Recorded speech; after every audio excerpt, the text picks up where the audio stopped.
Sagare gapagare gapada pagare ga sare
at the bottom of the ocean. I'm at the bottom of the sea. At the bottom of the ocean. Don't know if I'll make it back home.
And welcome everyone to Monday Night League, where we are here streaming the Upsurge Minor League week number 2. This time it is a matchup between University of Southern California and I believe it is the Scoreboard Rainbow. So we'll hopefully see a lot of colorful and different scores across the board, hopefully positive for their team. But my name is Orbital, and this time joined this week is going to be Go for Eno. How are you doing today, man? Pretty tired. You ever just spend 4 hours of the day driving around? It kind of sucks. But thankfully, I'm not driving right now. I think driving and casting would be kind of unsafe to say the least. Only a little, right? That is something that we do have to worry about. But again, this is week number 2 coming out here, so teams still trying to jostle around and figure out how they want to play. Keep in mind, this is University of Southern California sitting at 1-0. They won their week 1 match, and it will be Scoreboard Rainbow, who are sitting at 0-1. However, both series were 2-1s, I believe. So not to say that one team is going to definitely come out, as they all had their ups and downs. So I'm excited to see what we are going to have. But again, Scoreboard Rainbow will be on the blue side to kick things off, as we are headed into the champion select here. In the first ban, surprisingly, is Master Yi. Probably a target ban. I would take a wild guess, targeted towards Wuju Sensei, the person named after Yi's abilities with the Master Yi icon. That's just gonna be my small guess. However, though, Udi, a much more familiar face on the ban board here, Orbital being taken off the board. No one's going to be able to run around the rift as the man bear pick.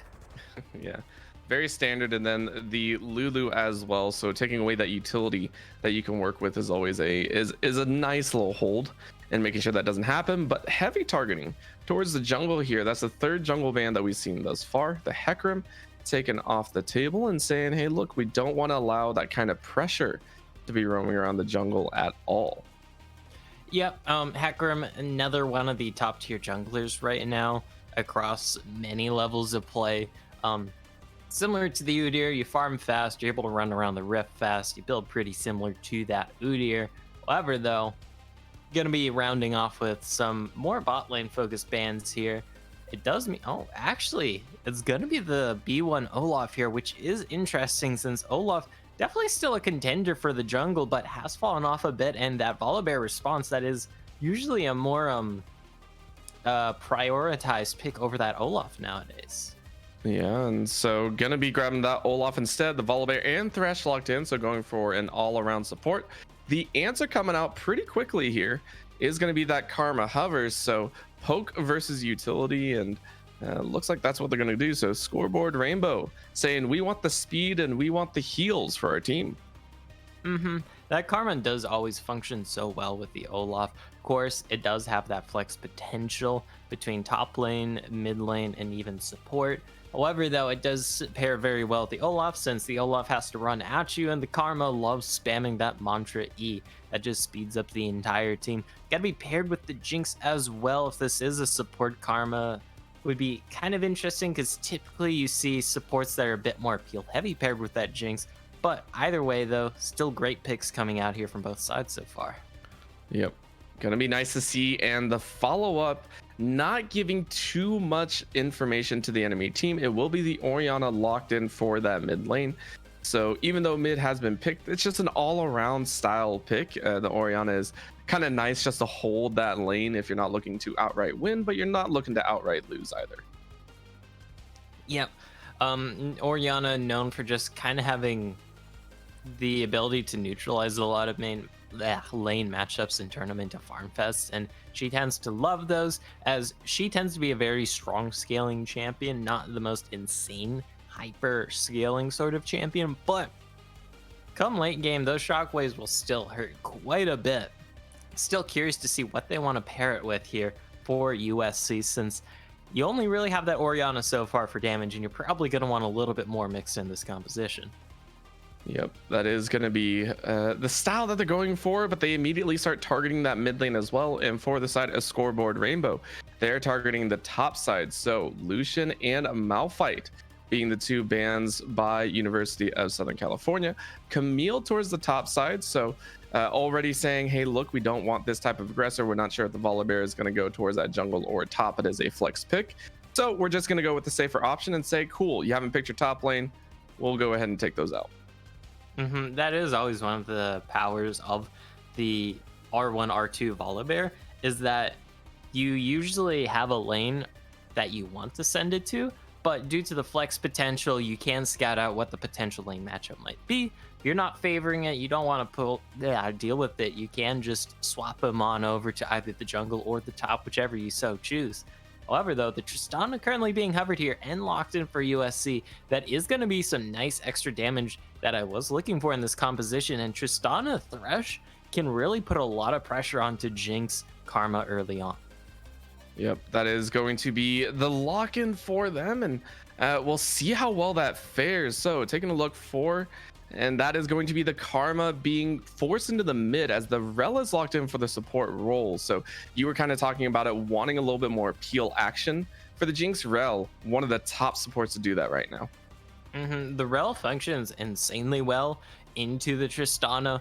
The Thresh too, to a very good extent, but more so the Tristana, since Tristana loves using the rocket jump to go on in to try and secure kills. Very aggro AD carry when it comes to early parts of the laning phase. But when you're jumping in like that, you're jumping right into the Rel, who can use that AoE CC, get that stun on you, get the yank in on you with that Magnet Storm, among other things, which can make things a lot more tricky for this Tristana.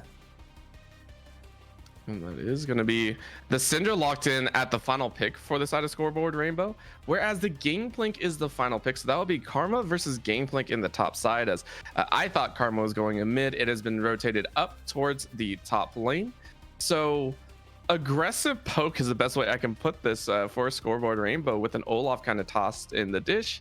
And then for the side of University of Southern California, a pretty heavy team fight composition. I mean, the USC comp, definitely a lot of wombo combo thanks to that Gangplank, thanks to that Orianna. And like you said, the enemy team here for the Rainbows, a little bit more poke orientated, might have some harder time setting up fights, since their only real form of engage is either a Rel flank or an Olaf just running at you Mach 5 and maybe getting a Rel stun off through that onto the back line. Not the most concrete ways to do so, and you are going to be having to run through Gangplank barrels and Orianna balls and a lot of damage along your way there to try and get on top of this Tristana and Orianna here. Yeah, and shutting down that potential hyper carry is a big question. Now, let's go ahead and rotate over towards that mid lane. I'm kind of curious because this is a matchup that we see very often, right? A Syndra versus Orianna. It's never really a certain player tends to win out over the other, but what does this kind of speak towards what they plan to accomplish for their teams, right? The Syndra with the stuns and the the shockwaves coming out of the Orianna. I mean, these feel like they're going to draw the teams toward them a little bit more. I mean, do you think we're going to see a lot of confrontation between them, or do you think we're just going to see them kind of farm up mid late, try and lay down the suppression there? Well, at least during laning phase, we might see some jungle attention towards these mid lanes. The Syndra, weirdly enough, can have some troubles getting through that Orianna due to the command protect, giving this Orianna that extra boost of magic resist that is so crucial against this Syndra. This Orianna gets that early the little magic resist item that builds into Banshees. I can't remember what it is off the top of my head. Either way, though, this Orianna gets that early on, or just some early Merc treads. It can make it hard for this Syndra to really finish off this Orianna without any Olaf intervention. Yeah, and that's always a scary part. You were talking about it earlier, of course. That verdant barrier is used to be a big ticket item that people would run to pretty much first item, and then they nerfed it, right? Taking away some of the magic resist that you can earn off of it. But you also mentioned running straight towards that Olaf and the Volibear, both of those champions high priority. But like you said, the Volibear has been seen a little bit more and seen as kind of the priority over the Olaf. So here in this game, Scoreboard Rainbow going ahead and going for that Olaf. Do you think this is the right call for them? Where do you see this Olaf really laying down the pressure, as the protege needs to have that influence early? It'll probably be in the mid lane to help Nodrix get ahead, I assume. You can look bot potentially with Polvo and Kaj here. The issue is, of course, is that Jinx, especially pre-level 6, is in a very bad situation when it comes to her being able to contribute meaningfully to any sort of lane all-ins.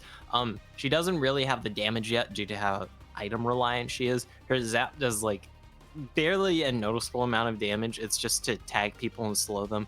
Your only real positive is the fact that you can get excited if there is that one kill and try and finish off the other one that way, but it's not the most guaranteed. It definitely is workable if Protege wants to lick bot lane, but I'm leaning a little bit more towards Protege focusing on the mid lane. Giving some help to that Syndrome, making sure that Orianna doesn't get off and running to the races with the speed ups, the shields, and the ultimates. So on the flip side, Wuju Senshi, of course, he had the the token ban of the Master Yi. You know, you always want to ban out the one tricks. Don't give him that opportunity.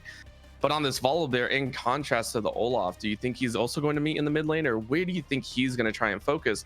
Considering if you already called, the Olaf running towards that mid lane. You do have a lot more options as Wuju Sensei. I'd say you can look top for Diamond here, get that Gangplank ahead, since usually the current top lanes we have been seeing recently, not exactly the most damaging threats. They've opted for like Rasputin dying with full utility, if my memory's serving right. So if that Gangplank gets ahead, that is a nightmare of a split pushing sequence. You can also look bot to get Inferno and Django ahead, which can be really powerful because a Tristana still wants to jump in, but if there's also a Volibear CCing up this Rel, CCing up this Jinx, that can make these all-ins a lot easier for the Tristana. Either way, though, Wuju Sensei definitely has options in how they do want to approach the map, I feel. Yeah, and having those options always allows them a little bit more flexibility, which is nice. Olaf is very one-dimensional. He will run at you, he will fight, and like you said, he's probably going to focus at mid lane. It's a very nice, easy setup if you don't count the Rel flash stun. So we'll be keeping eyes out, seeing if he's able to do that, or maybe even control some of those global objectives. Same on the other side for Wuju Senshi. Where is he going to go? Where is he going to prioritize? And where is he going to try and get his team a lead? Now, final thoughts coming in here. This is go for, sorry. Thoughts in the overall compositions, because we know on the one side for USC, they have kind of a nice wombo combo. They have a nice grouped up fight. Do you see them trying to barrel force that, or do you think the side of Rainbow Scoreboard will be able to kind of outmaneuver them and be able to kind of tear them around the map to their own pace? It's gonna depend a lot. I feel I'm looking mostly towards which of these 80 carries performs the best this game. Whoever gets the most fed pops off the hardest, because they will be the main sources of damage, the main sources of carrying in these later parts of the game and even middle parts of the game. So Polvo and Inferno both have quite the burden on their backs, courtesy of their teams this game. All right, well, there you go. Some thoughts moving in. Of course, the ADCs, all eyes on them. Two hyper carriers that you love to see duke it out, and some of them get excited and some of them just jump on your face. So we'll see which one comes out on top. Don't go anywhere and don't touch that browser, as we will come right back with game number 1 between Rainbow Scoreboard and University of Southern California.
And we are back with game number 1 of this best of 3 series between Scoreboard Rainbow and University of Southern California. And to keep in mind, once again, this is just week 2, but both teams are fighting for a little bit. USC fighting to go 2-0 in their league right now. And Scoreboard Rainbow, of course, trying to battle it out to try and get their first series win on the board. So questions abound if they can with a very simple 5-man setup on both sides. Yeah, and it definitely matters a lot for the side of USC here, or sorry, Scoreboard Rainbow, since due to the fact that the regular season is pretty short, I believe only 4 games before you go into those playoffs. If you go 0-2, you basically have to win both your games after that, and that makes things a lot harder. So hopefully for the side of Rainbow, they're going to be able to secure that dub tonight. Yeah, that's what everyone hopes, and this is the composition that they have said it is the way to go, to say the least. And of course, my eyes are kind of on that Karma on the top side. I have not been a huge fan of it lately. I understand the strengths of it, but it just never feels as impactful as I would like. It works with specific comps. I like it with the Jinx here. I like it with the Olaf here. It's definitely pretty nice with side picks, but yeah, it can leave your team lacking in other areas, since typically you tend to see more damagey or more tanky top laners, and having a second support more or less can tend to hinder things on the rest of your comps, since your jungle, your support, they'll have to pick up the slack in terms of like that lost potential in damage / tanking. So there are pros, there are cons.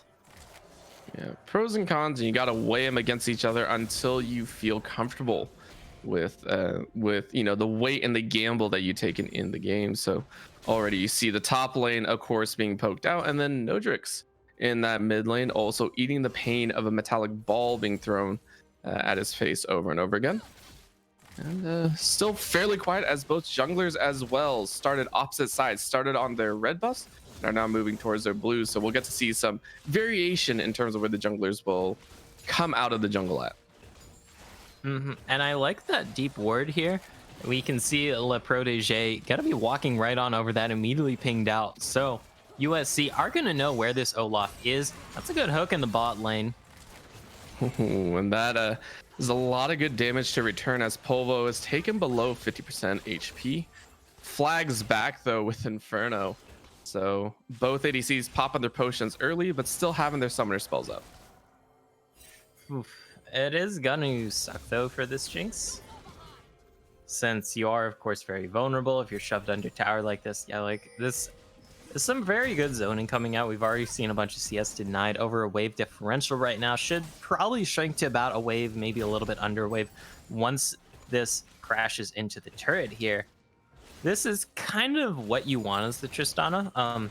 Typically you want those early kills, since Tristana does tend to suffer a little bit of a mid-game dip as she tries to ramp up towards 2.5/3 items. But hey, this is pretty good. Oh, that's a pretty good hook. Yeah, but only can get one auto attack off, and a nice buffer on the rocket jump means no return damage will come through. Polvo and Cage though able to kind of mitigate the damage. Again, stopping Inferno from auto attacking on that sticky bomb is always a welcoming sign.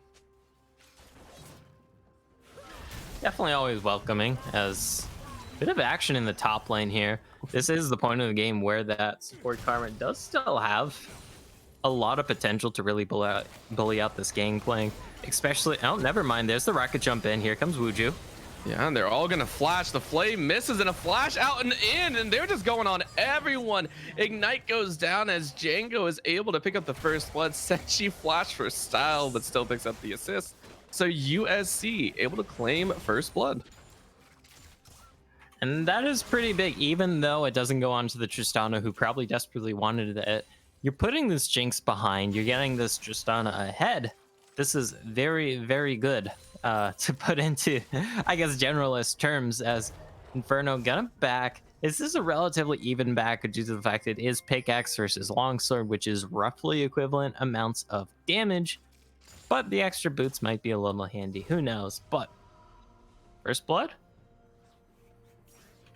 Yeah, first blood going the way of Django, so he's also able to pick up those mobility boots early. Plus, it looks, I think he went ahead and picked up an extra potion if he didn't use one already. So having those extra pieces may be able to help him move towards that mid lane as well. Excuse me, and start getting some of those early ganks, as we do see Wuju Senshi going ahead, sneaking away that first Drake. Going to be applying that team buff for a squad as soon as they hit level 6. Gonna be. Or no, sorry, that's not Cloud. That is Ocean. I am blind. Yeah, it happens. It happens. But nice little dragon pickup. Gonna help him a little bit here in the laning phase. Nothing too big. Either way, aside from that first blood, things have been a bit calm with the extra pressure in the bot lane. Thanks to Inferno and Django being able to command Prio over that lane and even get the first blood in that lane, thanks to some help from their junglers. That is the main differential right now we see on the Rifts. Nothing too much to talk about, nothing too game ending, but it is concerning, especially with this wave pushing into the turret. You can see Polvo and Klaj having to immediately just kind of back off there because they don't want to risk the potential of Wuju Senshi just trying to do a wraparound, try and make it a visit of sorts in the bot lane when they don't really have their big summoners. Yeah, when you don't really have big summoners, you aren't going to attempt anything. Le Protege understands that, so he is rightfully moving towards that mid. Same with Cage.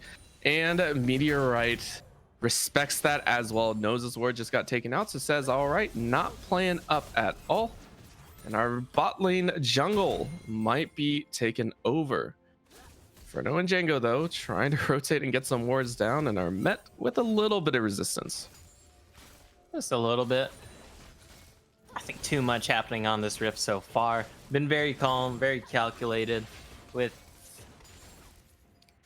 I mean, yeah, we could talk about how all that's happened really so far has been some positioning, that one gank in the bot lane to secure that first blood. That can be a little bit of a concern, though, since this gangplank has been fairly unpressured here for Daemon, and that's gonna be kind of scary since this gangplank is stacking up. Here comes Wuju Senshi, gonna be walking over the ward. There's the cannon barrage. Yep, they're just gonna layer the ultimates, and when Willendas is gonna try and flash around the alcove, still gonna get stunned up and cut down. That's Demon going ahead and securing a kill of his own as USC go up 2-0 in the kill count. And that is really scary since it means this Gangplank is going to have all this free time in lane to just keep farming up. Thanks to Gangplank's kit with that parlay Q, you're able to just get that free extra gold advantage if you're going tit for tat in the farming department. However, though, when you get that extra EXP, when you get that extra gold, it can start to add up. We already see the Sheen for Daemon. That's probably going to go into the Essence Reverse since that's been fairly common recently.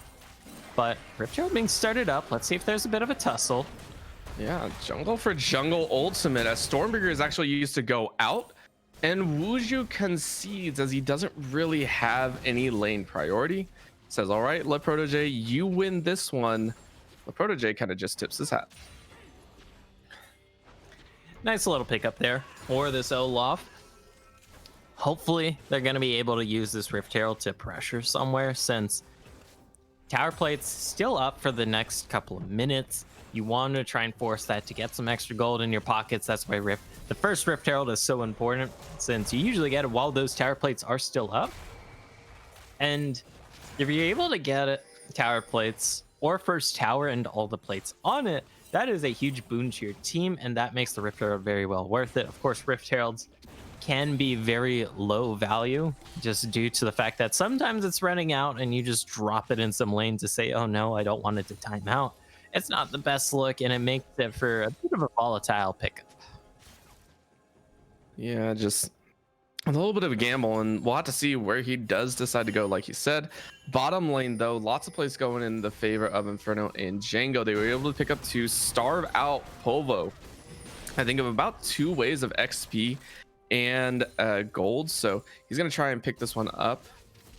If he steps up a little bit closer, this could be a little bit dangerous, but Wuju gets spotted out with the zapper. Gonna be the bottom lane for USC rightfully and respectfully backing off. Always got to respect that potential. You don't want the enemy team picking up any advantage there, because if they're able to get a kill in this bot lane onto either Django or Inferno, that is a big deal, since then you drop the Rift Herald into the bot lane.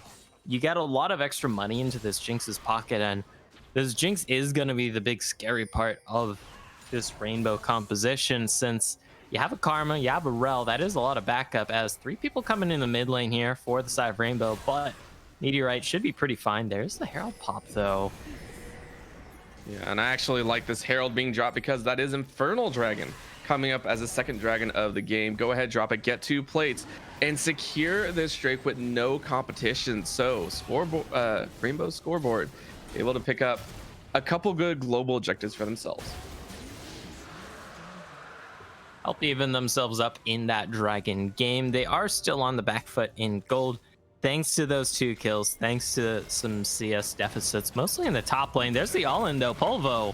Yeah, Polvo was alone, and another hop in, one more auto attack, not gonna finish it. Polvo surviving with a fraction of HP, saving off even through the cannon barrage, and now Demon might have some troubles. A tower dive straight through means Wellendas is not gonna get the root, actually does, and might get the follow-up. A Q lands in a trade of 1-for-1, means the top lane, I would say Wellendas is able to take that one for himself. But this is one of the last times we're going to see this Karma really have a lot of potential for that solo kill threat on this gangplank. You can see those components for the Lucidity Boots. You're working towards that Moonstone Renewer. Not really known for his damage, known for just how insane the healing potential is. And that's not really going to help you pressure out this Gangplank, who now has the Essence Reaper, which is going to give him that nice juicy ability. Hey, Kaj in danger. Oh my gosh. I don't know why he went in there when he's so low. Here's Nodrix, though. Yeah, nice scout of the week, a flash into Nodrix, and that means they just want to engage. A nice stopwatch means Nodrix has to get the heck out. Meteorite gonna try and follow, but not able to collapse in time. So that does mean that USC get a free kill in the bottom side. It does cost their mid laners teleport, of course. Still, though, that is a big deal. This Tristana getting even further ahead in this lane. Gonna be picking up some extra plates for themselves. If us and the Observer could take a quick look over at the gold, we can already see about 700 gold differential, and that is going to be pretty important when we look at the inventories here, since it means this Tristana for Inferno is going to go back, finish either the Gale Force or, yep, there it is, the Kraken Slayer. And having a mythic to your opponent, just having components for their mythic, is definitely going to be a very noticeable difference here. Orbital is going to let this Tristana, Inferno, Django, they're going to have their way in the lane. And Polvo and Kaj are going to be having a rough time here for the next couple of minutes at the very least. Yeah, a couple minutes, and I feel it's going to be longer than just a couple. As Nodrix, though, unfortunately face checks directly into a bear and a hook. That's going to be Django and Wuju Senshi picking up a mid lane kill. Whew. Yeah, 2 kills on this bear. Props to Django for getting a very nice roam in, influencing a lot of the map alongside their jungler. Their playing has just fallen, and with all being said and done, it definitely is going to be a bit of a sizable gold lead for the side of USC. Not an insurmountable one, but a very noticeable one. Yeah, and that's just kind of the team composition going into effect. But Wuju found Cage. That has to be a jump out by Rel, but they're still going to try and follow up. Good damage going down. Takes about a quarter of his HP, and Wuju dodges out on the Zapper and says, cool, I own your jungle now. Both top laners do have teleport. They want to go for this. That is a very noticeable, great first tower pickup. Here comes a bit of an engage. What can Kaj do? Look at that teleport. Oh, the drawback with the Magnet Storm was perfect. Inferno goes down, and that is going to be Django soon to follow if Polvo can land a few more auto attacks in the river. You can see a fight break out as Wuju has to flash away from 4 members. And that is going to be Scoreboard Rainbow going ahead and fighting back after losing the first tower of the game.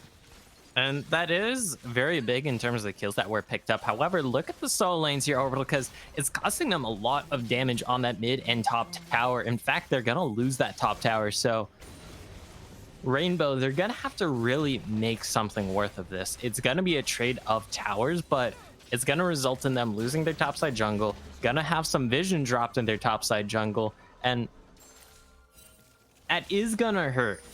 They're still on the back foot. However, though, getting this Jinx, those 2 kills right before the dragon spawns can be a big deal. Nodrix has to be careful here. Yeah, has a little bit of backup from the team, but this is a 4-man attempt here on this Turtle, but it's quickly being collapsed on. Remember, they don't have one of their primary ADCs, and Wuju doesn't have ult either. He is just going to die, and Scoreboard Rainbow go ahead and just start collecting on some slightly disrespectful moves. Definitely a little disrespectful, especially now with Senshi being caught out. Both times they wanted to get that Rift Herald. I'm going to lose both Rift Heralds. That is going to be the mid lane turret picked up. This is probably going to be the first Earth Dragon of the game picked up as well for Scoreboard Rainbow. So Scoreboard Rainbow going to be fancying themselves much better now that they've been able to get a few more kills in their pocket, a few more objectives in their pocket, and can look to pressure the map with this Rift Herald still in the inventory of Protege. And not just that, keep in mind who the 2 kills in the bottom lane went to. Remember, the early kills from Inferno and Django went to Django. The Thresh is 2-1-1, whereas the 2 kills that were picked up on bot for Scoreboard Rainbow went directly in Polvo's pocket. So he was able to catch up a little bit, and now Cage gonna get stunned up, rooted, flayed out of his jump, and that's gonna be a hop over as Inferno goes, yeah, a little bit of revenge for you.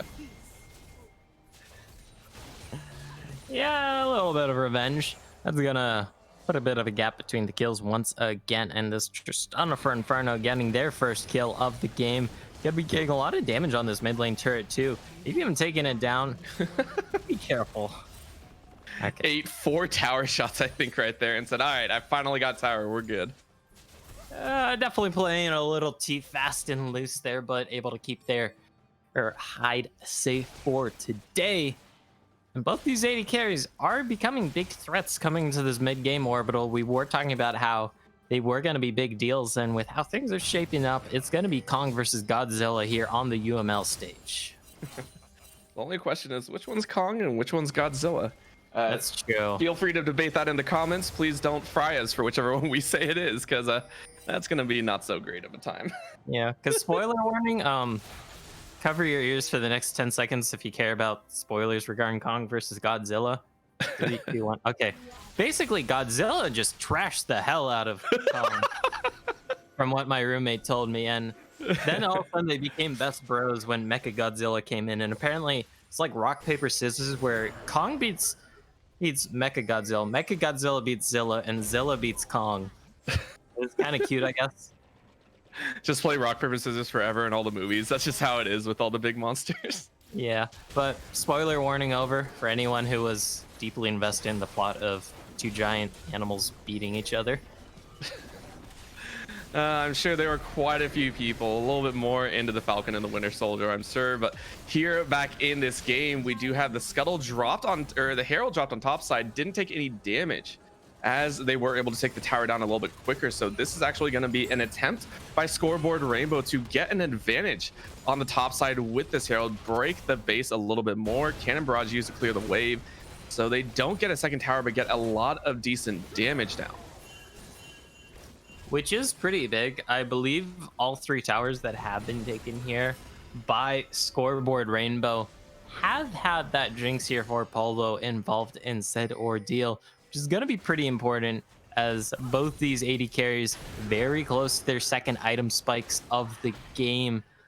And that's going to be very terrifying, especially for Jinx, looking to go towards that Runons and getting those triple rockets every time you auto. Very big deal. Inferno, of course, no slacker either. What should be a Phantom Dancer, if I'm not mistaken, for maximum damage, but can be the Mortal Reminder. A lot of options to go into, and we'll have to kind of keep track and see, you know, which one they do opt for. Taking a look at the rest of the items as well, we do have Turbo Kentake coming out for Wuju, which is pretty much standard. The Stride Breaker for Olaf, and looking at the Luden's Tempest for both Nodrix and Meteorite. I am surprised that Meteorite opted for that. Sometimes we do see the Leandri's Torment if there's a few tankier members, and I personally would actually lean towards that against the likes of a Karma Olaf, which tends to heal and shield a little bit more than you'd expect. Definitely a bit of a personal opinion sort of thing. Either way, though, what is done is done. More interested in is Meteorite going for the second item. Rabadon's here. That would be a metric ton of damage. It was recently buffed a patch or two ago to cost 200 gold cheaper, if I'm not mistaken. And that is going to be a bit of a big point, and a big point it will be. It won't be a big point here for this next and upcoming dragon in about 30 seconds, though. And I believe we're going to have a bit of action here on the Rift once that happens. Bit of a bush trap being set up, though.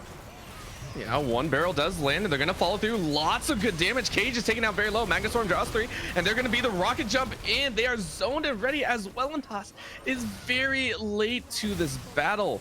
However, fresher health bars, it feels like, on the side of Scoreboard Rainbow, but 5 members strong for the side of USC as they will reign supreme in the Dragon battle.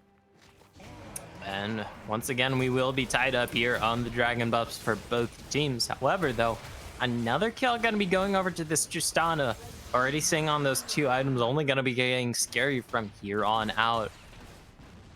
And it was a big deal, that fight. Well, not only that great pickoff set up by USC here, Orbital, but also the fact that the Gangplank Cannon Barrage Ultimate able to really help zone out this Jinx of Polvo from getting too many auto attacks down in that team fight, whereas this Tristana for Inferno is able to just keep autoing all day long, it felt like.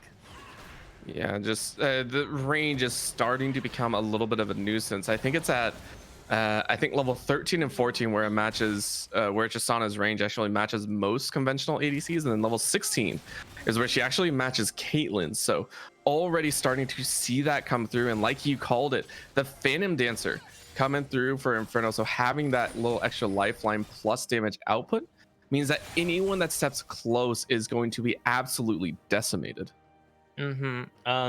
So the Tristana is currently sitting on 605 auto attack range, which is just a bit over what Ash's attack range is, which is definitely pretty important. However, though, Polvo should always be able to outrange in that rocket form, if I'm not mistaken. Gonna have to see what it jumps up to here when they swap. Oh wait, no, bonus auto range 200. So 725 auto attack range will always outrange the Tristana no matter what, if I'm not mistaken. Yeah, we'll definitely keep track of that later, because I feel like that's going to make all the difference, right? We do see the Runin's Hurricane finally finish, so Polvo has that 2-item power spike, going to be laying out a lot of damage. But again, in the mid lane now, we're seeing some challenges as well. Seeing that Rabadon's Death Cap coming through closely for Meteorite, has the double needlessly large rod, so he's going to be outputting a lot of damage. Haven't seen a definitive shockwave yet, but when it does land, I mean, it's going to be a massive stat checker to the face. That's going to have to wait, as funnily enough, Meteorite just hasn't participated in any of these 7 kills, sitting at 0, 0, and 0, the true neutral route, so to speak. Don't know if it's the true neutral ending quite yet. Either way, still a game very firmly in USC's control, all things considered, thanks to the gold lead, thanks to how big this Tristana is getting, and the threat that this Gangplank will be able to exert in these side lanes, Orbital. It is looking favorable for them.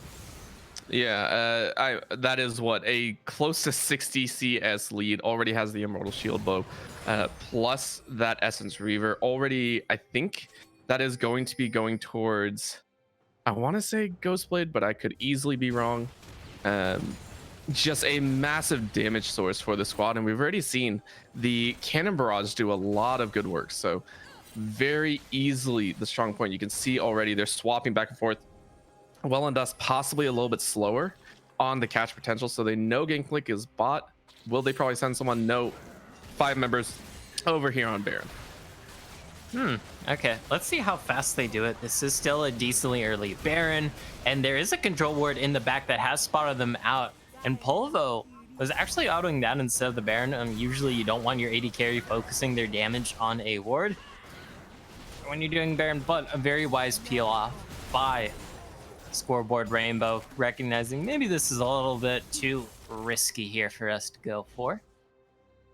Yeah, I'm not sure why they would even go there. It's not like they had the wave advantage either. It was just like, yeah, you know, we'll test it out, see if we can draw anyone's attention. It felt like Potentially, yeah, maybe just trying to go get a free pick of sorts and convert that into something else, as objectives on the map right now for both teams, with all 6 outer turrets down, are kind of naturally condensing either towards the Dragon/Baron area or getting some sort of split push off to get one of these inner turrets down.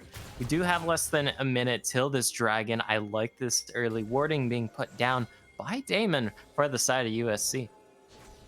Yep. So taking a look, Wuju now sliding into the enemy jungle and taking a look at the gold lead. Feels, if you just looked at what I feel like is the current setup of the kills, the towers and everything, you wouldn't feel that they're actually 6k up, but that is what they are, as another hook around this Drake is coming up. It looks like both teams have opted to just say, cool, dragons are priority. Midwave is being pushed. Inferno does get caught a little bit on the tail end, so coming into this with only 3/4 health. Double let's see what happens here, because there is no vision for Rainbow Scoreboard. They're going to be walking in a little blind. Look at that ball placement, just threatening that shockwave. What happens here? A little bit of back and forth, poking and prodding. Yeah, a little bit of poking and prodding, and they're attempting to try and get as much damage as they can down. So we'll see what they did attempt to do. Scuttle is up, taken away quickly by USC, so they will have that vision. Mid lane, though, pressuring in favor of Rainbow Scoreboard, so that will have to be dealt with shortly. Wuju, though, is going to get jumped on by Cage. Cage is going to get a 2-man stun, and straight into the backline they go. Shockwave only lands on 1, but it's enough. Inferno is getting jumped on, and he jumps right back towards his team for safety. That is a wash and a half for this USC squad. They only lose their ADC. Polvo is still up, but they only needed the others. 4-1 for USC as they take the team fight and the Drake. Beautiful AoE denial coming out from USC to secure that fight. Polvo was so close there to getting some resets in that fight. Did finally get one onto Inferno, but at that point, the rest of their teammates had already died and couldn't really convert that into anything meaningful, which is kind of the big deal here, as Baron has been started up, is going down kind of slowly. Kaj, Polvo both kind of in the area. Protege just spawning in. There should be USC taking this, even if it is kind of slow. Look at the teleports, though. They're going a little bit slow. That's going to be the smite going down, and they immediately have to sprint top. Polvo ready to clean it up. Django taking a lot of damage from the rockets. Oh, Zapper misses by an inch. If that had landed, that easily could have been the resets. Django still on the run now. Cage looking for a little bit of fun. No tricks. Gets a stun onto Wuju.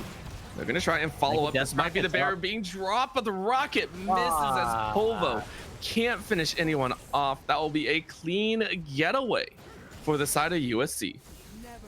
And that was playing with fire there. I'm surprised Polvo didn't step up a little harder there initially after the Baron to try and drop some flame chompers, try and catch off some members and pincer them. I can respect the carefulness though, but this gold lead has ballooned quite a bit for USC. They're now sitting on Soul Point. The map is their oyster here, Orbital, and they can look to really force their will and crack open the enemy base. Yep, all they needed is a little bit of time to ramp up, and the items speak for themselves. The Serpent Fang coming in. I forgot even that item existed, but it's great to pick up against the likes of a Rel and a Karma.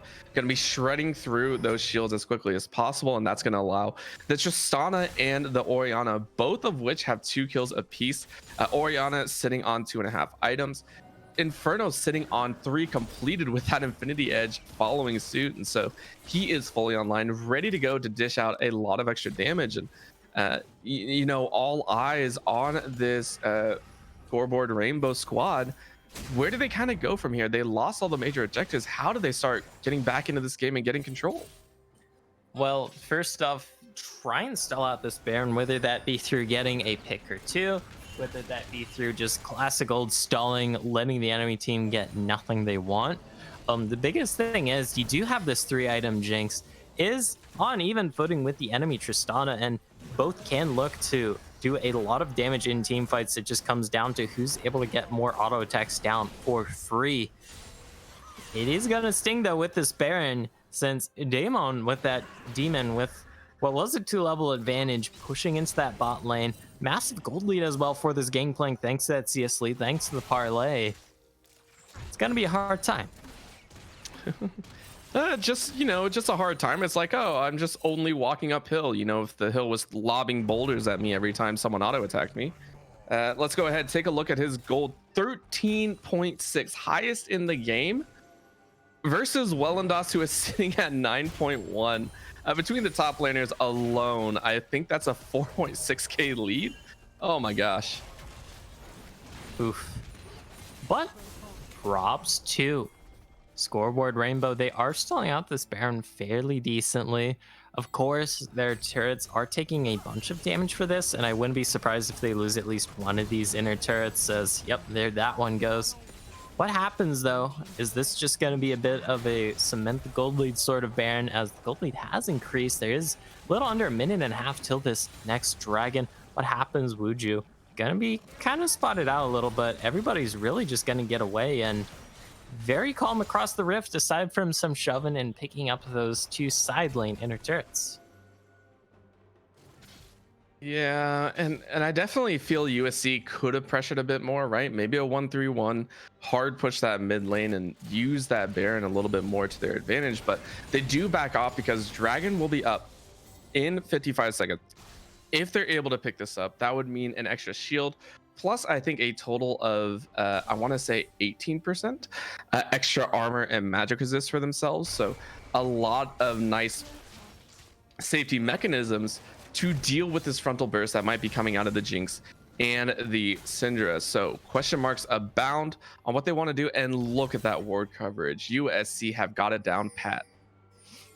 Yeah, and Scoreboard Rainbow, they're gonna have to make something happen this time, because in the previous 2 dragon fights, they kind of just had to walk in blindly into this river. Is history gonna be doomed to repeat itself? I don't know, because you don't want to give up this dragon soul for free. That is a juicy mid lane push, potentially. You have to keep in mind, though, the enemy team here in USC will shred through this dragon very quickly when it does spawn. A lot of tension here on the Rift Orbital as Barrel. And that was a barrel chain into Cannon Barrage, and this is just a battle that USC, I think, want. Out goes Inferno to ready lay it down. Meteorite on a killing spree here. They disengage and re-engage, as Wellendas has to run away with the shield. That is the karma out, and the rest of the squad left wondering what the heck happened. A little bit of a command dissonance means that Meteorite is keeping them at bay. Now Dragon goes down as Inferno goes over. He says, I want the assassination. Tries to find the clip over the wall a little bit more and wants a couple more kills in his pocket. Not able to pick it up, though, as they go ahead and clean it up. USC take the soul, they take the kills, and are looking to take Scoreboard Rainbow's base.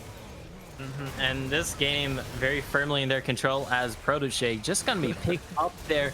I wonder if we see the end of the game come out. The death timers are definitely long. We don't have Protege back up for over another 40 seconds here, Orbital, with all these members coming in strong. There is a cannon wave. You do have this 3.5 item Tristana waltzing on him, who can shred these turrets. What happens, though, because the tension is pretty hard here on the Rift. Yeah, Wuju actually taking a lot of pain there. Gets an extra shield. Oh, and the ward gets thrown down. The age-old trick to block the Thresh Lantern. Looks like Scoreboard Rainbow still have a couple tricks up their sleeve. They're able to pick off one, get the shutdown. I think that was given over to Polvo. And that will be an attempt to push back here in a late game stage, but they have already had their base cracked. Look at this flank. Daemon did just finish that final upgrade, if I'm not mistaken, on the Cannon Barrage. However, though, look at this pincer movement coming in. We do have a Baron available. For once, though, the side of Scoreboard Rainbow are going to have the inside track, are going to have prio, are going to have first dibs. and USC are gonna have to walk into them. What comes of it though, because this Baron has already been spotted out. Yeah, it's definitely been spotted, and I think it was very telegraphed. So the question is how quickly can they take it out Wuju, since she has come back up, and the Cannon Barrage stalls it out, but that's not their goal. Their goal is to fight. Meteorite has to launch away, and that's gonna be Inferno dropping 2 kills like it's nothing. Hook doesn't land on anyone, but they want to follow up. Well, and Dust has to take a very long route to safety, but the 2 kills that came in were the jungle and support, so big ticket wins as USC are debating whether they want to take Baron or the win. They can just look to potentially get both here. You take the Baron, you reset, and then just look to go for the throat on the enemy team here. Valendas, I don't know what they're doing, because now they're just going to die here for their sins. They don't have a tower to get back to. There's the flash, but they're just dead. Just one more auto. Sticky Bomb goes out, and Inferno is crazy strong. 6-2 and 6, 600 gold bounty on his head. Not to be compared though to Meteorite, who is 305 and 700 gold on his head. So crazy numbers for this squad in the second week here, and they are looking mighty strong in the Infernal division. Let's see how they can close out the game here though, because with the Baron supers already in the base, chunking down those Nexus turrets. There's the hook. Oh my god. Kill. 100 to 0 in 0.5 seconds flat. Wuju says, yeah, let's just keep going. I don't even care right now. They're tanking up towers. They're getting down the shots, and this is a shockwave aired right there as Meteorite goes, yeah, that's just for show. A little bit of a scout of the week as a hook goes down. Ragnarok burn. Last Nexus tower falls, and Polvo takes a chunk out of his death. The Nexus will fall soon enough, and USC will take game number 1. They will, and they had control of that game for the entire time here. Orbital, it felt like, even though it definitely was arguably close at some points, we know who was in the driver's seat this entire time.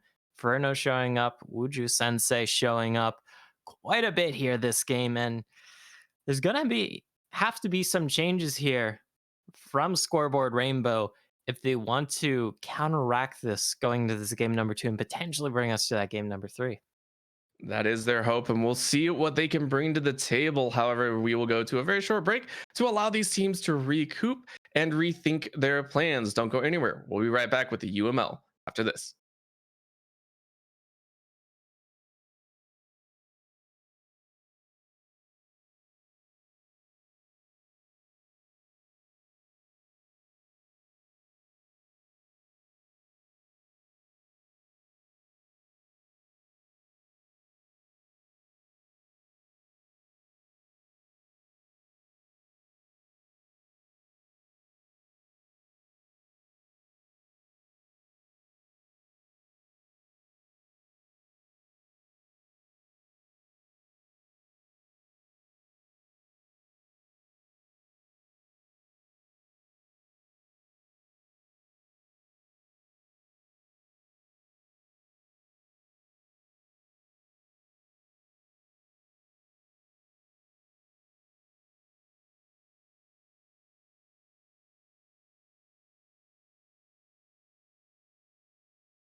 Bottom of the ocean, I'm at the bottom of the sea. I'm at the bottom of the ocean, don't know if I'll make it back home.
And here we go for game number 2 as we are underway. Once again, USC up 1-0 after a pretty standard and I want to say almost methodical win to that game. Now here in game number 2, Scoreboard Rainbow went ahead and said, cool, we'll go ahead, stick with the same blue side. So that's why you see the Yi ban once again. Same with the Udyr as well as the possible Lulu. So of course it looks like Scoreboard Rainbow have said, you know, we still want to ban out these ones. A lot of runbacks here, although the Volibear ban coming out, interesting enough, because you do have blue side here, so you're able to take that Volibear away in that first spot if you do so want to. But hey, maybe Scoreboard Rainbow want to prioritize that Olaf again. Maybe they'll change up something about their comp this time around. Yeah, maybe they will, maybe they won't. Again, they might have felt that maybe it's just execution, but I do agree something had to change, and they say they need to change it themselves. They ban away the Jinx outright, saying, hey, we have a different thought in mind. We don't want to hand that one over to someone like Inferno. So we'll take that one off the board. Now that leaves USC a little bit of a head scratcher going. I'm not sure what they're going for, but we might as well do the same thing as before. The Hecarim, Udyr, and finally the Tristana. So brand new ADCs we will have this time around. Yep. As Seraphine does slip through the cracks and is instantly taken up here by Scoreboard Rainbow. I'm quickly checking the last draft, and yeah, Seraphine was banned last time around in that place of Tristana. So that is quite the power pick that has gone through. That's able to flex to 3 different positions here, Orbital. Forced response looks like it's gonna be that Olaf, which worked okay-ish in some aspects for Scoreboard Rainbow last game. Just it was a bit of a rotational slash macro diff, I feel, from the junglers. Yeah, and it looks like USC are just saying, yeah, we'll go ahead, take it as we will. They go ahead, lock in the Olaf and Rel first, saying we will take your composition and show you exactly how to play it. So Seraphine shown for the side of Scoreboard Rainbow, and we do have to wonder where they're going to place it. They go ahead and hover the Vayne. If that is locked in, that is a ballsy. It is locked in. That is your ballsy pick of the week. So Vayne is pickable, but typically you only see it in the context of picking into Kai'Sa. Since the Vayne is able to outtrade Kai'Sa a lot, you get the Silver Bolts off faster than she gets the Plasma stacks off. If we're talking about 1 versus 1 without any CC from supports, that in the Vayne does outscale the Kai'Sa. But with Vayne Graves, with that Surfing already in the boot here for Scoreboard Rainbow, they definitely have a lot of marksman, physical, consistent damage coming out here, Orbital, and some protection for said carries as well. They're probably going to want a little bit more beef on the front line, though, in these next 2 picks. Yeah, they're going to have to hope for it.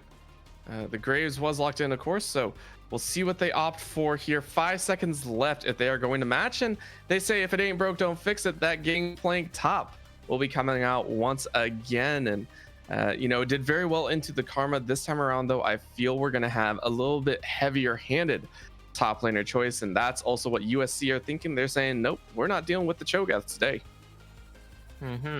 Because the Cho'Gath kind of can pressure the Gangplank, but the super counters to Gangplank are still available. I don't think we're going to see Lucian here, because Lucian Vayne Graves is triple short range marksman, and that's probably not this move. However, though, Ryze and Vladimir are up on the table. We see those a lot into the Gangplank and can really, really heavily punish that Gangplank, since they both spike a bit earlier than that Gangplank. They both have the burst, even without Ignite, to really pressure this Gangplank. And the Gangplank just hates dealing with that. But it is kind of up to Scoreboard Rainbow. Does Walendus play those champions, or are we going to see maybe a tank into this Gangplank? Who knows? Maybe we'll see, but of course on the flip side you did see the Orianna and the Kai'Sa banned away. Surprising, even though you said that the Kai'Sa was actually countered by the Vayne, so obviously not what they were hoping for. But that is going to be the Caitlyn picked up here. So long range against the Vayne. This is not the matchup that the Vayne was probably hoping for. Yeah.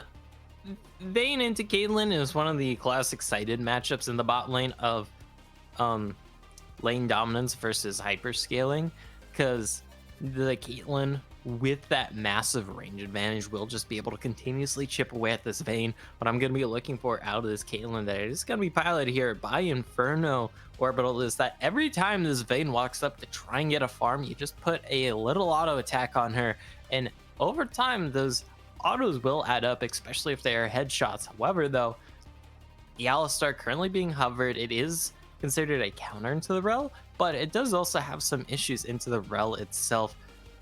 All right, it is going to be Alistar, so very close range, very physically orientated composition here Ooh. from that Seraphine on Scoreboard Rainbow. And the Silas has been locked in, a fan favorite if you are a fan of Silas, especially because you see the Alistar on the other side. So it looks like USC were kind of hoping for this type of composition to come in with how quickly that pickup came for Meteorite in the mid lane. And there definitely is a lot of nice pros to this Silas. It should have fairly good matchup into that Seraphine because you're able to bully out that Seraphine. You're able to outtrade that Seraphine, and you do have the sustain to weather through the Seraphine's poke. I kind of want to see this time, or this game here, that Nodrix rock a more offensive Seraphine in the mid lane. I know Moonstone Seraphine was all the rage up until that major bug fix batch or two ago, but the Leandres would have a lot of merit here. All that health shred can really help your team melt through this Olaf, melt through this Rel, melt through this Gangplank, melt through this Silas even too, so they aren't able to just get away with building all these plated steel caps and just stack armor to really deny the rest of the carry potential coming out from Scoreboard Rainbow. Yeah, and you know, that's one of the complications. You know, you run full AP, you're gonna get magic resist. If you're running all AD, you're gonna come up against the like you said, steel cap boots, a little bit of armor. And top lane though, a little bit of a question mark. The Aurelia versus the Gangplank, we did see Wellendas have some troubles with that the Karma matchup into the Gangplank. Do you think this one's going to be a solid matchup for him, considering he counterpicked it? He said, this is the champ that I want into the Gangplank. So I haven't seen too much of the Irelia to Gangplank matchup. If I had to take a wild guess here, I would say that the Irelia should be very favored because you're able to dash in, you're able to have those very fluid auto attacks to potentially contest the barrels, you're able to perform those early all-ins, force the Gangplank to pop those oranges, which completely deplete his mana if he has to go for them. And if you're able to pressure this Gangplank into not being able to farm, not being able to really parlay stack up on the minions, that can be quite the boon, and this Irelia will continuously have kill threat on this Gangplank as the game goes on. It's not like that Moonstone Karma top lane we saw last game Orbital, where after a certain bit, you're kind of just hitting him with a bit of a pea shooter. Yeah, it's going to be a little bit more heavy-handed. The slaps are going to turn into punches very, very quickly, or in this case, a little bit of a slice of the blade. So we'll see how that one turns out. Let's go ahead and move over to the jungle this time around because, you know, we had, I think it was the Olaf versus the Volibear, and now that Le Protege has kind of been thrown the gauntlet, right? A little bit of glove in the face, seeing the Olaf picked away. What do you think he's going for? Because the Graves we've seen off and on be a little bit useful, but still, it's the gank heavy priority that we see a lot of the junglers go for. Well, obviously Protege not going to be too gank heavy this game, maybe counter gank heavy. Going to be much more of the farming game here and becoming a threat of his own. This Graves in the early game is able to go kind of toe-to-toe with the Olaf thanks to the phase rush, giving you all that move speed, that slow resist too, very handy for the axes. You of course have that smoke screen, and before that Olaf gets the Ragnarok, it is kind of a royal pain in the butt for this Olaf to get on top of that Graves. But like you said, yeah, the Olaf will be having some extra impact on the map early on if we're talking about trying to force ganks into lanes. But when it comes to farming, soloing objectives, both these junglers should be relatively even, I want to say. All right, well, some thoughts moving in there, which is awesome. And again, you know, I'm excited to see what they can do because game number one was a little bit slower tempoed, of course. They were not really forcing anything, to say the least. So I want to see what they can do. looking towards this bottom lane, you talked about it last time. Polvo and Inferno were the two big keys, the two big triggers to really watch this game explode. And this time around, do you have that same kind of feeling, or do you think the pressure and kind of the priority is on other laners? You know, maybe the solo laners or the junglers this time around. This time around on both teams, there's much more threats than last game. Of course, USC last game did have multiple threats thanks to the gangplank in the top lane. Still was the show of the AD carries. This time, not as much, since we are going to be seeing the Irelia Graves and Vayne coming out here for Scoreboard Rainbow. Still, it is going to be an important thing to look at the spot lane, because we saw how dominant Inferno and Django were last time around, and now that you have this massive range advantage on the Caitlyn versus the Vayne, you can look to really force your will, get prio for Uju Sensei, maybe to help get some counter jungling down, maybe get some early dragons for your team, and maybe some early plates as well, and that could be a huge boon here for this USC bottom lane. All right, well, there you go. Always keeping eyes on some of these guys and seeing if they can make it happen. And we will go ahead and go to a quick commercial break as we figure out and let these guys kind of prep for the upcoming battle. So don't go anywhere. We will be right back with game number 2 between University of Southern California and Scoreboard Rainbow.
And here we go. Game number 2 coming at you quick and fast with both these squads loaded on a lot quicker than expected.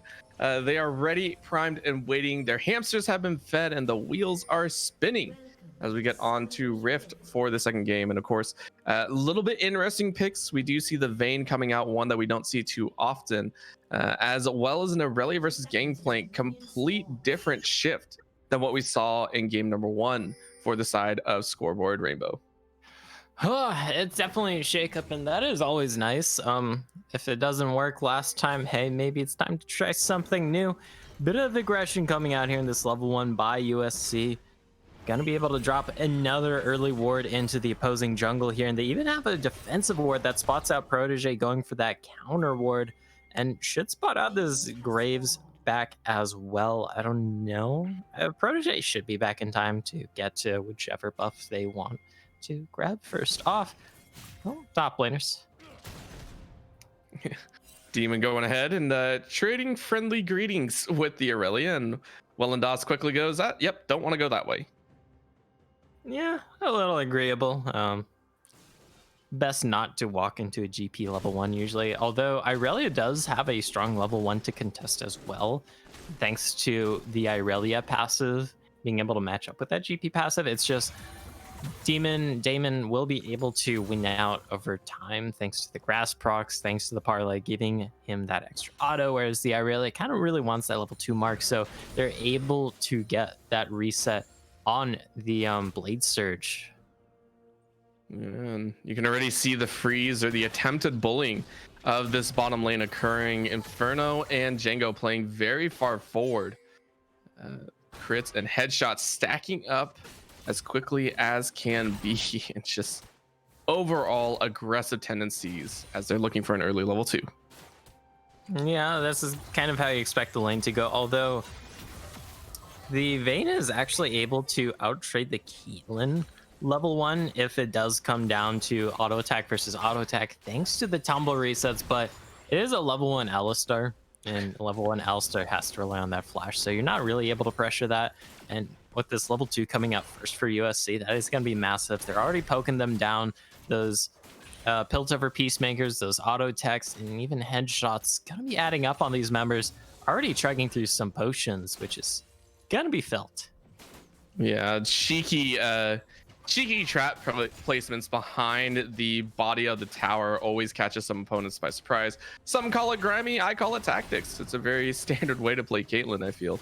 So gonna be utilizing that to whittle down the health pools. And if this is gonna be a deja vu kind of moment for the side of a Scoreboard Rainbow, I mean, how do you compete with this? How do you start kind of drawing this to a close to help Povo and Cage get back in the game?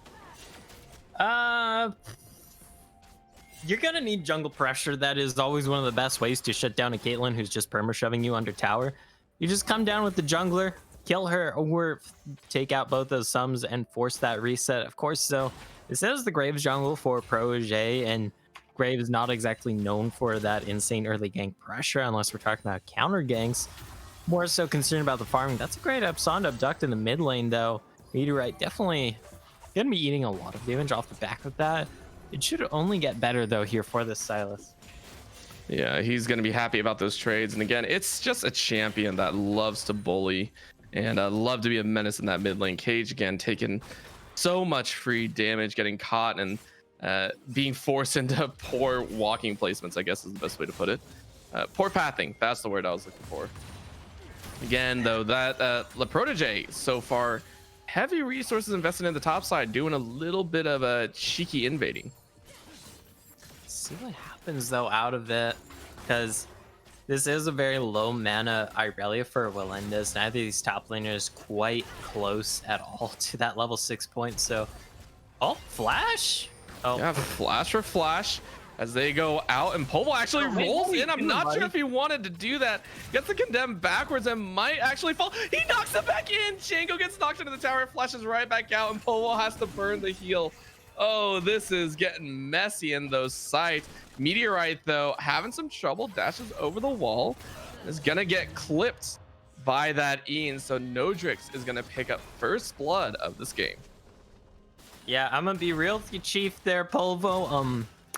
I don't know if walking in to get that final silver bolt proc was the move there. It does cost that heal. Either way, though, Nodric's gonna be able to get first blood in the mid lane thanks to that nice gank coming out from Protege due to how much trading had happened in the mid lane. Meteorite was kind of low on health. There's a good headbutt pull, but yep, there's the rel stun. Yeah. Oh. And again, that is a kill on the bottom side as Inferno goes ahead and picks that up. A couple silver bolts, though, means Polvo and Inferno are both very low. Ghost actually popped as he is going to chase in. He already took Drake.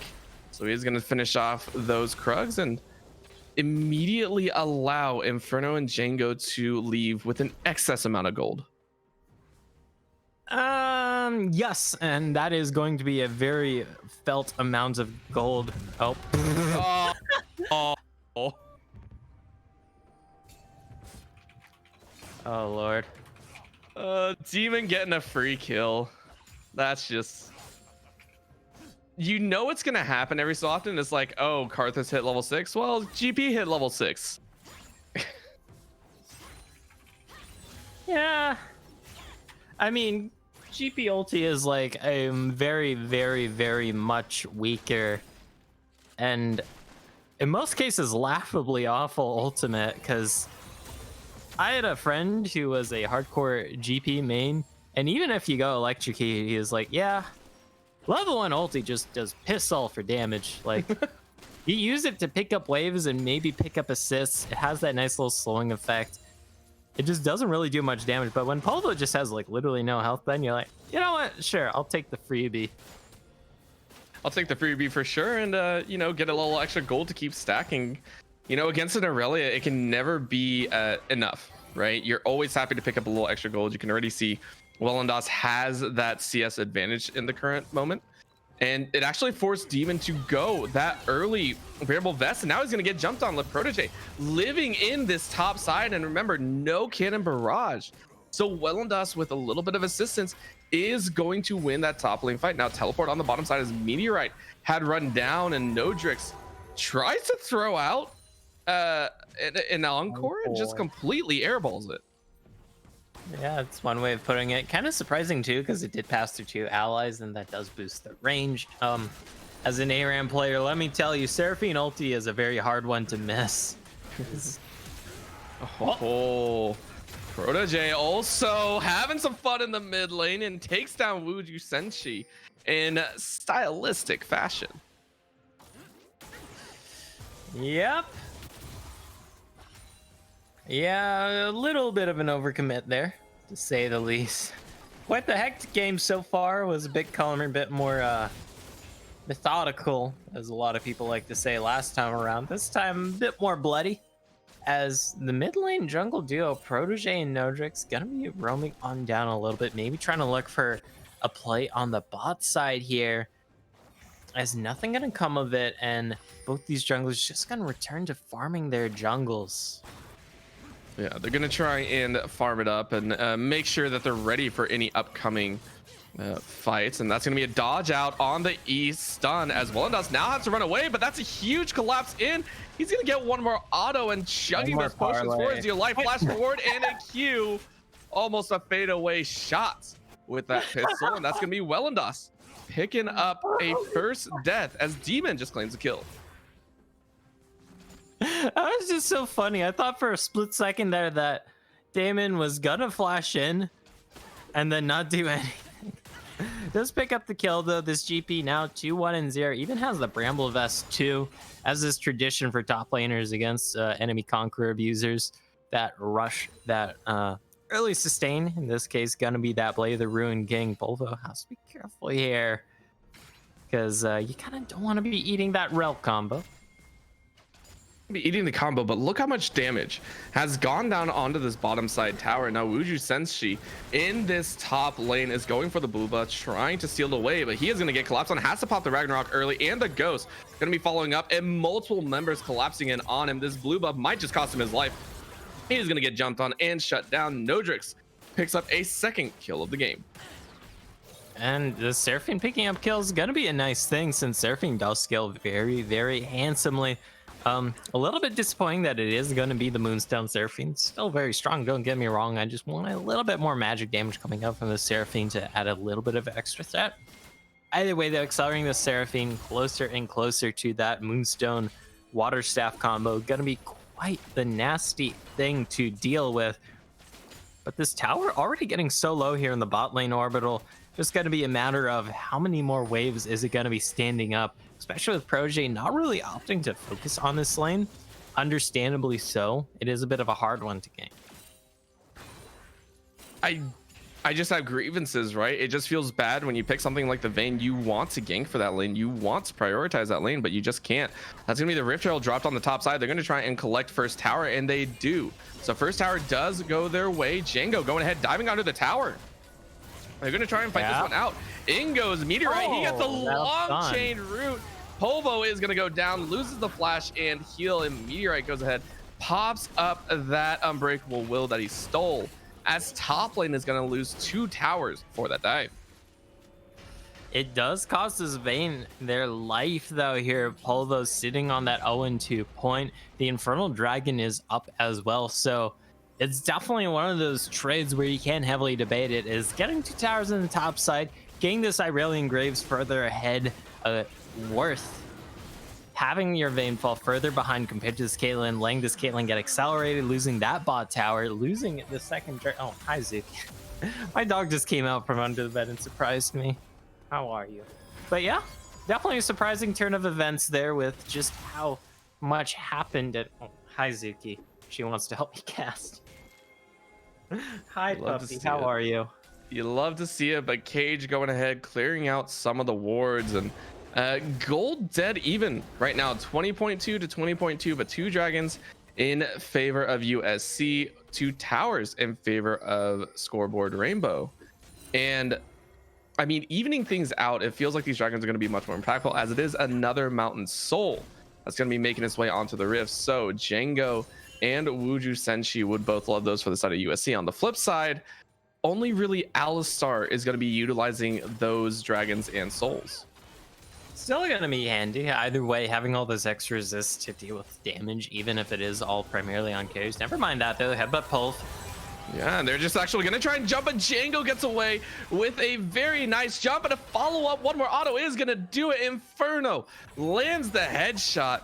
That's gonna be a couple more tags forward, as this is just the Inferno show right now, massively in the lead.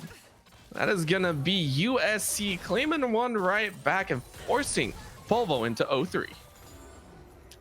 Gonna be a very rough situation here with just how far behind this Vayne is. In fact, if we take a peek at the gold here between these two AD carries, that's the 2,000 gold differential. That is getting dangerously close to the point where that is a full item differential, since we're going to be talking about the second items here, and usually second items for AD carries cost about 2,600 to 3,000 gold. That's a bit of a spooky thing here, Orbital. Just a little.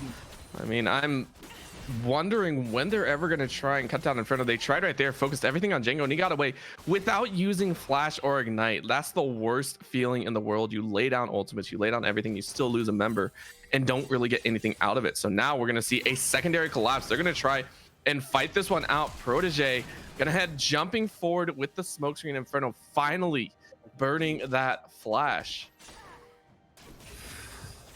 Definitely a nice flash to be getting out from this Caitlyn, who is right now the big ticket carry on the enemy team. Sensei, though, gonna be eating a lot of damage. Oh, and the follow-up damage in return is gonna land the ace in the hole. The snipe and steal from Inferno means he is now 3-0-1. They're gonna follow Cage directly in the jungle, and that's gonna be handed over to Demon on a silver platter. Now bottom lane is gonna be a duel of ultimates as Meteorite wins that one out. The chains are better than the blades in the battle of the Vanguard. And a 3-for-1 there. USC coming out ahead. Very, very noticeably so. That is going to be felt here. There now 2 kills on this Silas. That is a bit of a yikes. What happens here in the mid lane? There's the final hour. There is the 5th cal. And an Inferno gets away just shy of getting rooted, but a dodge on the Encore means he can keep dueling, and the doesn't get That knockback into the wall, and Polvo and Nodrix get nothing out of that fight. As a Vayne main, I know that feel all too well. You think it lines up with the wall, but then while you're casting it, you're not able to finish it off. Damon might be in a lot of danger here. There is no collateral damage, though. Yeah, he is doing his best. One more auto attack might be there. Q is not there, but he will get the burn. So that will be a tick of 1-for-1, which means Meteorite gets plenty of time with the top lane tower.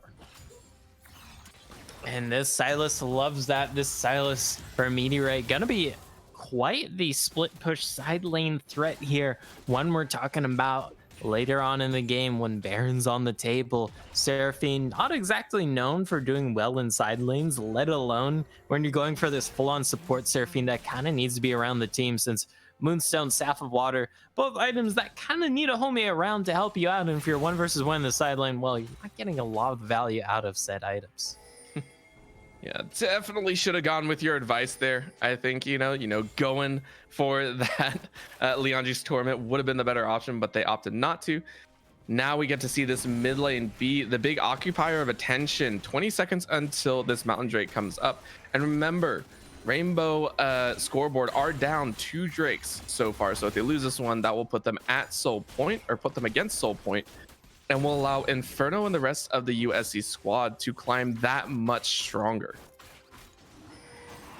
There it is. We already have USC on this. We have so many members from Scoreboard. Rainbow so far away. This Dragon already losing a lot of its health. This Kraken Slayer on the Caitlyn gonna be helping quite a bit. I like this flank from Django coming out. The trap's already there. There's the all in. Yep, and that's the Magnusaurin jumping right in. They're going to try and fight this out. Encore lands, but it doesn't matter to a Ragnarok member. They just clean this up. There is no Aurelia. Out goes Django. And the follow-up with the Vanguard's Edge is going to catch a kill. Wellendas now has to run away, but the Unbreakable Will is going to keep Meteorite up for a little bit longer. But damage is enough as the collateral damage forces Inferno out. So for all their fighting, they didn't get the Drake. And Scoreboard Rainbow hold off that fight. Just barely, though. That was a still very great start to the fight by USC, since once again they're able to get the flank, they're able to get the denial. The zoning on this Dragon just falls apart a little bit in the end there, and this Dragon pickup is going to be appreciated here for Scoreboard Rainbow. Help stop the potential of that soul coming out, and get yourself a little bit on that comeback train as you narrow the gold lead just a pinch more. Yeah, and I feel that fight was a little bit forced, right? You saw the Cannon Barrage come down, and then you saw Django kind of jump in the middle of everyone. And they were a little bit slow to follow up on that, right? The Dragon was more in their eyes, and, you go for 2 birds as an eagle, and you're going to miss one of them if you train your eyes too close. So that is actually what happens. They only get a trade of kills. They lose that Drake, and now they have to battle again for it. So Meteorite, wondering where he's going to go. Cage. Yeah, we're dancing also it out. wondering where he's going to go. This Sylas still a big threat here. Has that massive CS lead over that very support-orientated Seraphine. Has those 2 kills under their belt as well. But still maybe not fully in the driver's seat yet on this Sylas pick. Only level 12. Probably wants to finish their next item as well before they become that real menace. Demon getting the flank here. Has to be careful though. Yeah, already used the orange as well. So the rest of the squad coming to back him up. And that's a 3-man in the mid lane versus 3-man in the mid lane. 5 though rotating for the side of Scoreboard Rainbow. In goes Cage, and he only gets a stun onto Demon, and they're actually going to throw the Encore, and he whiffs as Meteorite throws the Encore right back. A 3-man Encore instead. Oh, the Echo is that much stronger. 3-for-1 is the brutal count as USC claimed that fight. Yeah, that's one way to claim a fight. Just stealing the Encore, so you're encoring the Encore. I don't know what a double encore is called. I guess double encore. A really long outro to a concert. Maybe, yeah. Maybe it's the remix. Usually they play remixes at concerts. Either way, though, that is a very big and definitive dub here for USC, who had a little bit of the back burner, a little bit of the short end of the stick in that last dragon fight, but they're able to get the 3-for-1. They're able to pick up this Rift Herald as well before that Baron spawns in, so they can look to once again prosper their gold lead, which they did bring back up to a very handsome point here, Orbital, and can bring it up just a pinch more with this Rift Herald if they do drop into the right place at the right time. Yeah, very well played. And you know, finally back up into manageable levels of a gold lead. You know, it was even for a period of time, and then now it's kind of opened up to about 4.7k. And you got to think they're breathing a little bit of sigh of relief, right? They won game number 1 in pretty good fashion. This one's been a little bit closer, so they're finally able to say, cool, we can start utilizing these champions that we have drafted for ourselves. The Inferno 5-0-4, sitting on 187 CS, 47 above his lane opponent, about to have that Infinity Edge ready, and they're just going to go straight into Wellendas. Tower dive doesn't exactly go their way. Able to get the flash out, so that's a big summoner down for any type of re-engage. Quite the big summoner. Does cost the Ragnarok from Senshi, so gonna be a little bit vulnerable. Kaj gonna be eating a lot of damage. Alistar does get very tanky when you do have that Unbreakable Will popped, but you're not popping that casually while walking through the jungle usually. If you are, that's not the best sign. There's the Rift Herald actually being dropped, looking to take this mid lane inner turret. What can they get with it, since it is going to be a little bit hard with all these members here contesting this push? Well, they at least get one tower for it, and I think that might have been on a timed setup. I think he only had a couple more seconds to hold it, so might as well drop it mid, say cool, we get the tower, that's all we need. We get a little bit more gold in our pocket to recall and prep for this Baron. That might be the next one, or this Drake, because that is up in 45 seconds as well. And once again, it is going to be a decently important dragon here. It's not going to be a very definitive dragon, but it can help us gauge what the vibe is going to be here for probably the next 5, 6, maybe even upwards of 8 minutes here. Keep in mind though, Orbital, the Purple Worm is on the board. There is still a definitive lead for USC, so if they really want to, they can initiate the potential trade here. They do have a team that can get through that Baron very quickly, and you will trade a Baron for a single Earth Dragon any day of the week. You will, but not if it puts you at Soul Point, or if you're trying to stall the enemy from getting to Soul Point. Dragon is up. This is a full 5-on-5, and no, it actually is going to be the opt-out. You can see a Rainbow Scoreboard rotating around, seeing if they can find another pinch. Dragon down to about 2.5. That's going to be the Cannon Barrage used to zone them off. That's going to be a mid lane pressure push from the side of Scoreboard Rainbow. They're able to get themselves on that Soul Point. Does cost them that mid lane outer, which is going to afford a lot of extra room for invasion tactics from Scoreboard Rainbow. So a little bit of a trade when it comes to map pressure versus potential just raw stats pressure in the form of that Dragon Soul, which might be a real issue here in just a bit under 4.5 minutes. So now we're taking a look, and you know, looking at the gold as well. We haven't been able to do that lately, but even items, you can already tell it's pretty rough. Looking at the gold though, top lane not as far ahead as we thought it would be for Demon. He's only about 1 to 900 gold ahead. Jungle wise, actually, we see one of the larger gaps. Wuju Senshi has not had that great of a game. 2-4-2 versus a 2-2-7 that La Protege has laid down. So he's done about 1.5. Mid lane, we see a decent set. And of course, in the ADC realm, Inferno miles ahead of Polvo. I mean, we can definitely see where the PowerPoints lie. Yep, you don't need a copy of Microsoft Office 10 to know the PowerPoint and have access to the PowerPoint. There are free alternatives, though. They're pretty good. I'm not gonna lie. Don't want to pay for Office.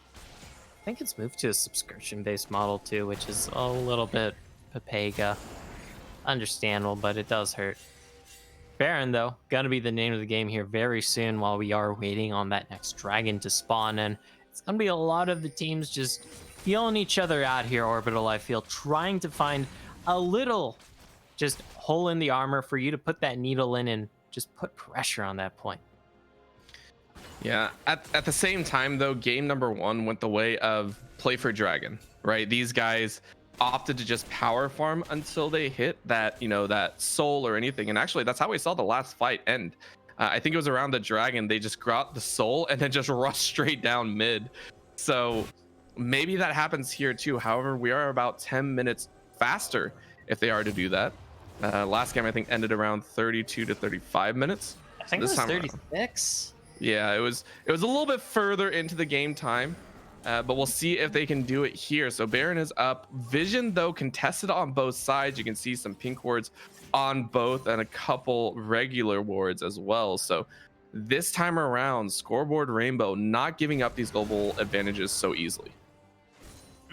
Still, though, definitely on the back foot once again.